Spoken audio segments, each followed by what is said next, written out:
Hi viewers, welcome to our channel. Cricket అభిమానులకు ప్రతి సంవత్సరం వచ్చే నిజమైన పండగ ఏది అంటే కోర్స్ ఐపీఎల్ అనే చెప్పేస్తారు కళ్ళు మూసుకొని కూడా.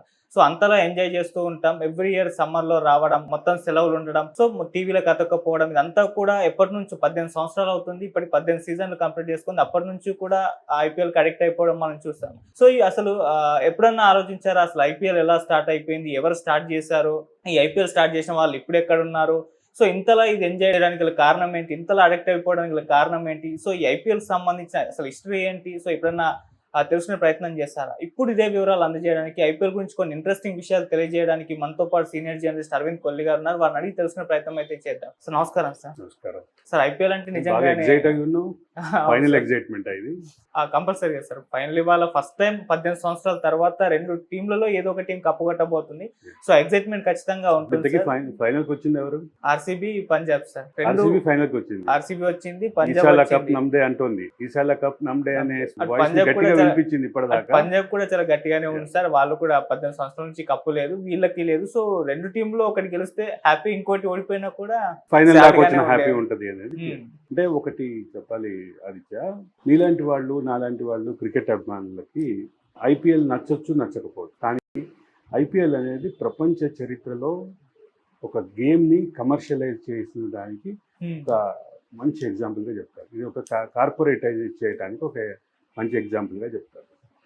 కార్పొరేట్ అయినటువంటి క్రికెట్ ని దాన్ని కమర్షియలైజ్ చేసి, దాన్ని ఆక్షనైజ్ చేసి, అంతర్జాతీయ స్థాయిలో దాన్ని ఒక ప్రముఖమైనటువంటి ఆటగా మార్చినటువంటిది బీసీసీఐ. బీసీసీఐఏ ప్రపంచంలో అత్యంత రిచ్ స్పోర్ట్స్ బాడీ. ఈ విషయం తెలుసా?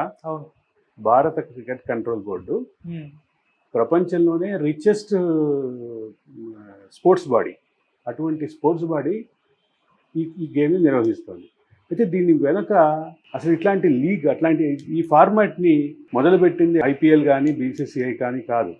బీసీసీఐకి వ్యతిరేకంగా ఉన్నటువంటి కొంతమంది వ్యక్తులు, కొంతమంది క్రికెటర్లు ఈ గేమ్ని స్టార్ట్ చేశారు. ఒక రకంగా చెప్పాలంటే నేను రెండు పేర్లు చెప్తా, ఆ రెండు పేర్లు నీకు తెలుసో లేదో చెప్పు. కపిల్ దేవ్ తెలుసా? తెలుసు. కపిల్ దేవ్ లేదు భారత క్రికెట్ ఊహించగలవా? కిరణ్ మోరే తెలుసా? Kiran More cricketer, international cricketer. 1983లో వరల్డ్ కప్ సాధించినటువంటి భారత టీంలో ఒక ముఖ్యమైనటువంటి సభ్యుడు.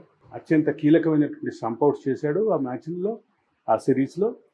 దాంతోపాటు అత్యంత కీలకమైనటువంటి ఒక మ్యాచ్లో కపిల్ దేవ్ తోటి ఒక మంచి రిజల్ట్ దిశగా కపిల్ దేవ్ని తీసుకెళ్ళినటువంటి ఆ రకమైనటువంటి ఇద్దరు క్రికెటర్లు కొంత అసంతృప్తితోటి, భారత క్రికెట్ కంట్రోల్ బోర్డు అసంతృప్తితోటి మరొక ఐసీఎల్, ఇండియన్ క్రికెట్ లీగ్ అనేటటువంటి ఒక ఫార్మాట్, ఒక గేమ్ సిరీస్ని, ఒక లీగ్ని స్టార్ట్ చేశారు.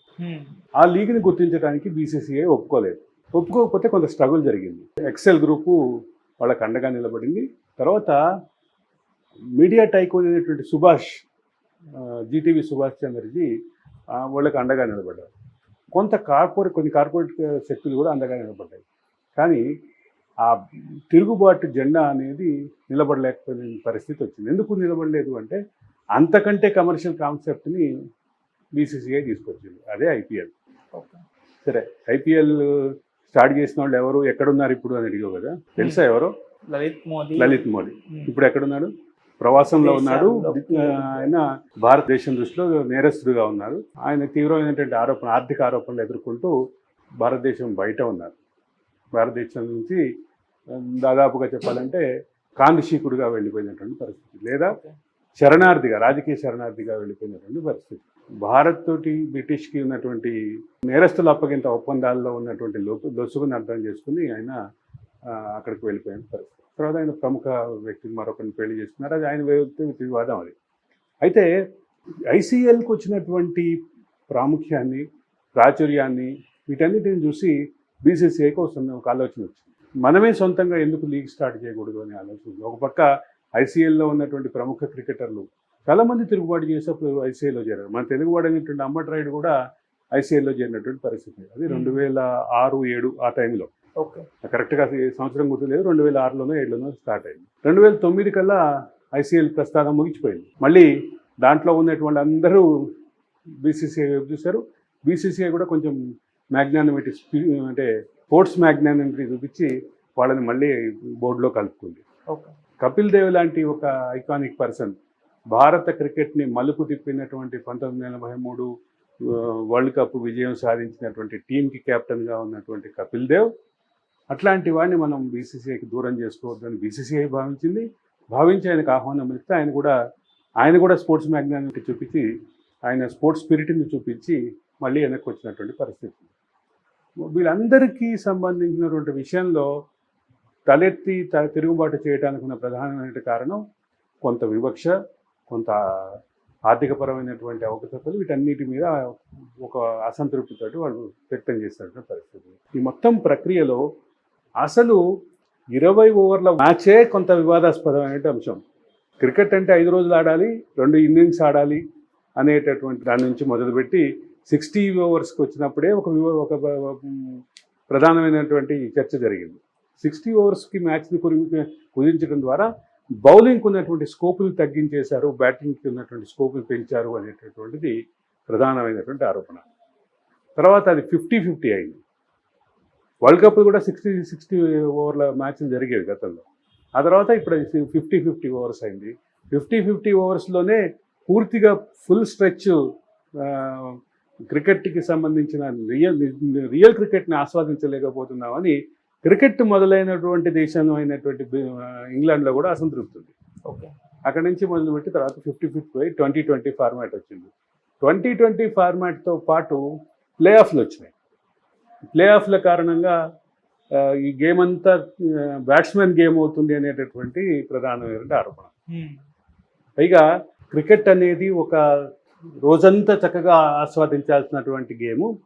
దానికి తగ్గట్టుగా మీల్ ప్లానింగ్ కూడా ఉండేది. విజిటర్స్ కూడా మీల్ ప్లానింగ్ ఉండేది. పాశ్చాత్య దేశాల్లో చదివకుంటే ముఖ్యంగా యూకేలో బాగా ఎక్కువగా ఉండేది. మార్నింగ్ అంటే బ్రేక్ఫాస్ట్ తోటి రావటం, సంథింగ్ టు క్యాచప్ అనేది ఒక బ్రేక్ఫాస్ట్ కాన్సెప్ట్ ఉంది. ఆ ప్రకారం రావటం, చక్కగా మధ్యలో tea schedule, coffee schedule, drinks schedule పెట్టుకొని మధ్యాహ్నం లంచ్ టైంలో కొంత క్యారీ ఫుడ్ తినటం, అక్కడి నుంచి మొదలుపెట్టి ఇంకా సెకండ్ హాఫ్ అంతా చక్కగా బీర్ ఎంజాయ్ చేస్తూ క్రికెట్ చూడాలి అనేది ఒక అంటే కామన్ యూకే కాన్సెప్ట్ ఉండేది. యూకే నుంచి మొదలైనటువంటి క్రికెట్ భారతదేశం లాంటి కామన్వెల్త్ కంట్రీస్కి వచ్చింది. కామన్వెల్త్ కంట్రీస్లో ఇంకెక్కువ మనం సొంతం చేసుకున్నాం. దాన్ని సొంతం చేసుకునే క్రమంలో ఈ మొత్తం క్రికెట్కి సంబంధించినటువంటి ప్రస్థానంలో అతి కీలకమైనటువంటి అడుగు 50-50 అనుకున్నాం.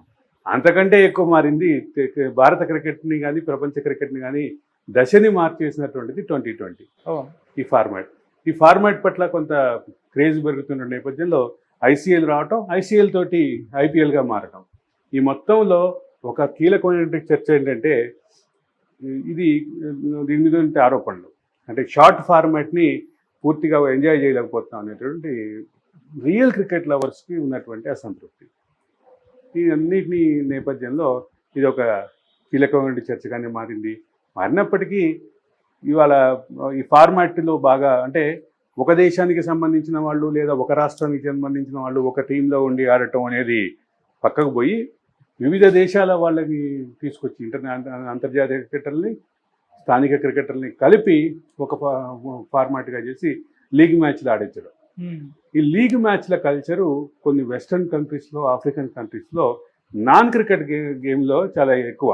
ముఖ్యంగా ఫుట్బాల్, హాకీ ఇట్లాంటి దాంట్లో చాలా చాలా ఎక్కువ. దాన్ని అడాప్ట్ చేసుకొని ఇక్కడ కూడా అదే రకమైనటువంటి ఫార్మాట్ క్రికెట్లో రావటం అనేది ఒక మార్పు.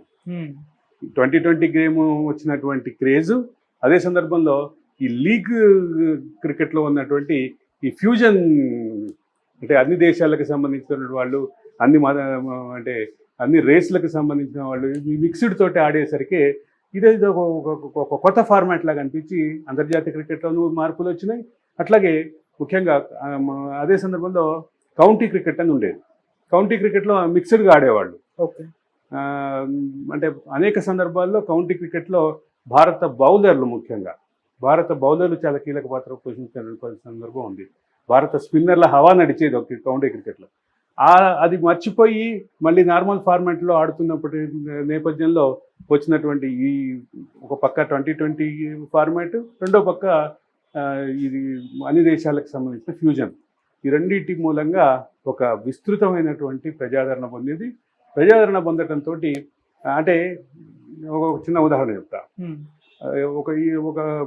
ఒక బౌలర్, ఒక బ్యాట్స్మెన్, రెండో పక్క నాన్ స్ట్రైకింగ్ ఎండ్లో ఉన్నటువంటి బ్యాట్స్మెన్. ఒకళ్ళేమో ఆఫ్రికన్ ఉంటారు, ఒకళ్ళు అమెరికన్ ఉంటారు, లేదా బ్రిటిషర్ ఉంటారు. ఈ రకమైనటువంటి ఫ్యూజన్ కాన్సెప్ట్ విస్తృత ప్రజాదరణ పొందింది. ఇదన్నిటి నేపథ్యంలో కరెక్ట్ టైంలో బీసీసీఐ కూడా టేకప్ చేయడం, బీసీసీఐ చేసినటువంటిది ఆక్షన్కి వెళ్ళడం. ఆక్షన్ కూడా అంటే మన కౌంటీ క్రికెట్లో కూడా ఇంకా ఆక్షన్ లేదు. కౌంటీ క్రికెట్లో ఏంటి, దేశాలు కాంట్రాక్ట్ చేసుకున్నాయి, ఆ కౌంటీస్ వివిధ దేశాల క్రికెటర్లని కాంట్రాక్ట్ చేసుకున్నాయి. ఆ దేశం నుంచి ఇక వేలం దాకా వెళ్ళేసరికి ఇది విస్తృత ప్రజాదరణ పొందింది. అదే సందర్భంలో కమర్షియల్ హిట్ అయింది.